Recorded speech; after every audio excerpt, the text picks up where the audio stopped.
Hey everybody, Bearded Rogue here, and today I am going to talk about pimping your games. I usually don't pimp my games, or at least I don't pimp my games very often. I really like pimping my games, and I would love to pimp my games more than I do, but typically that money goes towards acquiring more games. As you can probably imagine. So, let me show some of the things that I've done to pimp my game. We'll start with some very basic things and then move to some of the more esoteric things. So, the first thing is when companies offer components specifically to pimp various games. So, one example of those is I pre-ordered Viceroy at Gen Con, and so I got all of these fancy little gems to replace the little cardboard chits as part of that pre-order. I tend to like tactile things in games. Everybody talks about the chips in Splendor, but I would love to play Splendor with something like this, like little acrylic gemstones that actually match the shapes on the cards. That would be phenomenal as far as I'm concerned. But these are really good. I also like the added benefit in that they're different shapes, so they're easier for colorblind people to tell apart than the actual pieces. I also got the playmat. I'm a big proponent of playmats. I play a lot of card games. Most of my games that I really love are card games.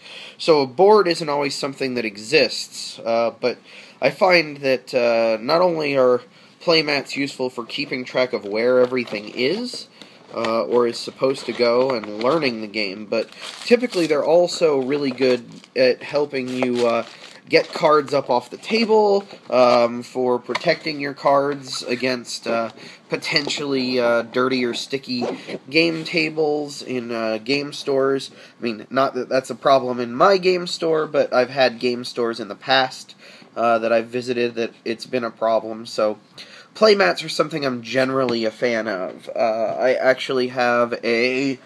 Just a second, let me check back here. I actually have a playmat here, a Regionals playmat from Netrunner, that I use for all of my Netrunner stuff. It's a less functional playmat in that it doesn't have any places marked out for where things go or anything, but I already know how to play Netrunner, and so it's mostly just for the protection aspect, and the ability to pick up sleeved cards is much easier on a playmat.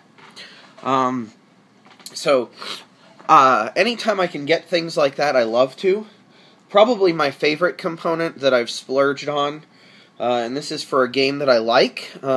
You may see me do a 3 things I love about this game later on during Euro Week next week, but one of my favorite things ever is the D&Deeples for Lords of Waterdeep. I got these from a gentleman on Board Game Geek who hand makes them out of wood. You can get acrylic versions of these online, but I really love the wood ones. Like, the wood pieces scream worker placement Euro to me, and having little wooden guys in the correct colors that all look like the various things that you're playing really discourages people from saying, "Oh, so hand me some of the black cubes." Instead, they look like rogues, so they kind of discourage that and get people more into the theme. This is one of the best things I've purchased. I would love to get metal money. I absolutely love metal coins. However, as I said, expense is a big thing. Like, for most metal coins, I could buy a second or even third copy of the game. So I haven't been able to justify doing it yet, although it's something I'm hoping to do in the future. One of the things that I do typically do, as far as spending money on games, is storage solutions. So I showed off in my BattleCon review, and I think in my top 3 review, my solution for BattleCon, which is the big box right there. I use these Ultra Pro hinged dividers. They hold 35 cards, but for BattleCon, in that case, they hold a character and all of the standees and tokens and bits and stuff. Even characters like Enderbite that have a lot of stuff, they will fit in there. I haven't had a character yet that doesn't. So it's been my solution. Like, I saw these in the display case at my local game store. They have their magic cards all locked away in these for easier transportation, and so I immediately decided that I needed something like this. So all of my BattleCon characters are in these cases, and then in that box right up there. I'm probably going to run out of room in that box, so I don't know what my ultimate storage solution will be next. I've thought of getting like a case, a padded case like you used to carry cassette tapes in, to put these in, but I haven't looked overall for what my next part of my solution will be. But I'm not moving away from these, even if I find something else that I like. So that's one storage solution that I found. Another one was a storage solution that I saw on Board Game Geek. I love the game Caverna, and Caverna has lots of pieces, as you know, and takes forever to set up. So what I did with my copy of Caverna is I actually bought a couple of Plano boxes. And this stores all of the pieces, all the wooden bits and the rubies and the stones. And then this one right here stores the wheat, is the only remaining wood bits, and then everything else, all the tiles, are separated in their own sections, so they're easy to draw out. So I just slap these two containers onto the table and open them up, and I've got everything I need to play Caverna, within easy reach of all the players and organized and not in multiple piles. Now there are fancier solutions. I know that there are a lot of people who sell wooden inserts for Caverna, and I would love to get one of those. Right, so far price has been the issue. These two Plano boxes were less than $15, so that was a pretty easy solution, especially since the game itself was already one of the more expensive ones that I own. So I would love to pimp this game out more. I've seen all sorts of amazing things for this, from Fimo dwarf figures, like the Fimo clay dwarf figures, to more detailed pieces, like painted cows and sheep and pigs and stuff like that. That would be really awesome to do, but again, I can't justify it monetarily, because there's always another game I want to purchase, so spending more money on games I already have doesn't happen very often, unless it's an expansion, which I am hopelessly addicted to expansions. Another thing that I found that I really like is I like to carry a lot of smaller games with me, and the smaller games all come in smaller boxes. I'm going to use a couple as examples here, but like Chevy Dodds Madder Than a Hatter comes in a little deck box. Unpub or the deck building game are good examples. Deck building, the deck building game. Sorry, let me say the whole thing. But these are good examples of the size of games I'm talking about. They're games that come in small boxes, and I typically carry everything around in a bag. Most people have seen it. I don't have it nearby, but the canvas bag from the D-Day Dice Kickstarter campaign is what I typically carry all my games around in, whether prototypes or published games. That's what I bring all my games with me to game night. So those small boxes, while they can fit sometimes in the outer pockets, I end up like having problems Jengaing and Tetrising them all in there. So I found a solution for small games. So I went to the Container Store, and they have these plastic cases here that are designed to hold baseball cards, like collector cards. And I have 3 of them, but I'm going to show you 2 of them here. And they hold a lot of things. They have a lid. They stack, which is really convenient for a shelf. So you can stack them on top of each other. They have a lid. They also have plastic dividers that you can adjust to separate everything out. And so what I've done is I've actually created a multiplayer setup here that has Yin Yang, which is sometimes called Relationship Tightrope. It's a trick-taking game from Knizia. I have Hanabi in here. I have Council of Verona. I have, right now, Urbion and Onirim, but these are the original versions that I had, not the new expanded versions that have come out. And then Get Lucky is in here. And then, Coinage. Coinage fits just fine. Province fits just fine. Province should probably be moved to the other one. Coup is in here as well. And I have all of the bits for the various games. Like, here's the money from Coup. But yeah, Coup with its expansion. Here's the tokens from No Thanks. No Thanks is in here as well. But I can get like 6 to 8 games in one of these easily, and that's including rule books. If I didn't care about putting the rule books in here, I could probably get more. But I like to have them on hand in case one of the people who shows up wants to game and I'm not available to teach them how to play. But then, that was my multiplayer one.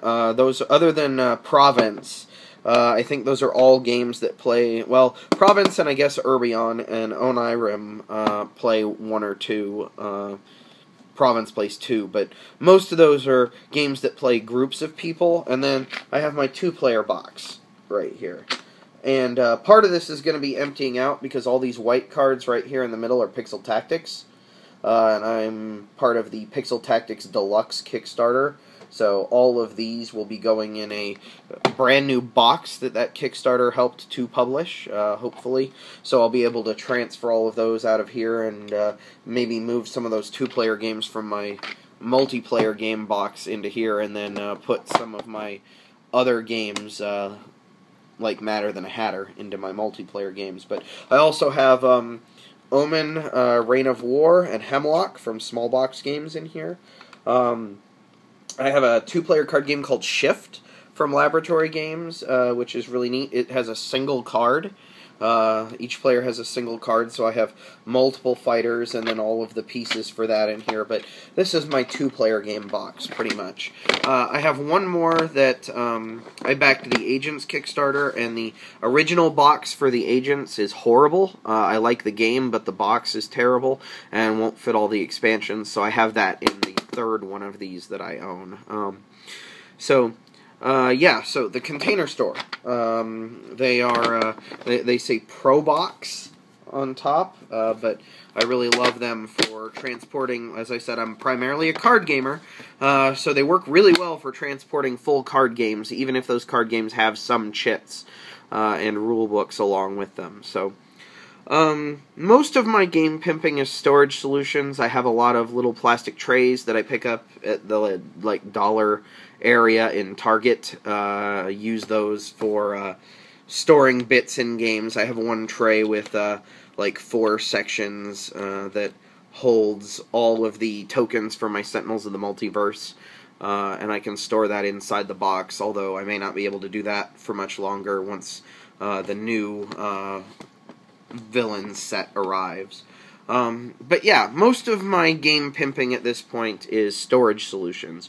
Ways to better store games, or ways to store more games in smaller spaces, or make setup easier, etc., etc. So that's kind of what kind of game pimping I have so far. What kind of game pimping would I like to do? Well, there's a lot I would like to do. I would love to get some metal coins. Really good metal coins would be useful for me, not just for various games, but I would also love to have them for prototyping. Not that you need them for prototyping, but sometimes the pieces that you play a game with add something to the game, or at least in my opinion they do. I love Meeple Source. They're fantastic people. They have fantastic products. Being able to pimp out the Tiny Epic games with all of their custom meeples would be fantastic, but I haven't been able to justify it yet. The play mats for the Tiny Epic games are also something that I've got my eye on.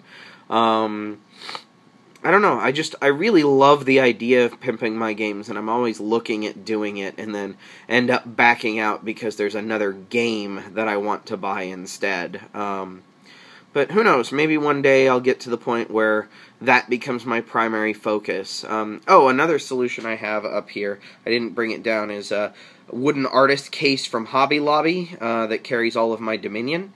That's one of the greatest things ever. I still need to get the insert for it. Lots of different companies make inserts for it. Right now, I've got a foam core insert of my own design that's in there. That's not a very good one, but it does keep the cards separate and keeps them from going all over the place. So, yeah, storage solutions are primarily what I'm after. I just need to find a way to afford the wooden storage solutions that I covet all the time. When I was walking around Gen Con with Brittany Bebo, we stopped by the Broken Token booth, and I ogled all of their stuff covetously. Their Dead of Winter box organizer, their Fantasy Flight LCG box organizers would be awesome for Ashes and my Netrunner stuff. Right now my Netrunner uses foam core, and I have a few other foam cores. I'm not even close to being a professional or even a very talented amateur at making foam core inserts, but it's something that I have done when I just absolutely have to have a solution. Anyway, I think I've probably rambled on enough about this kind of stuff, but you know, feel free if you want to engage in the discussion, talk about what you guys do to pimp your games, and that's it for today. Bye.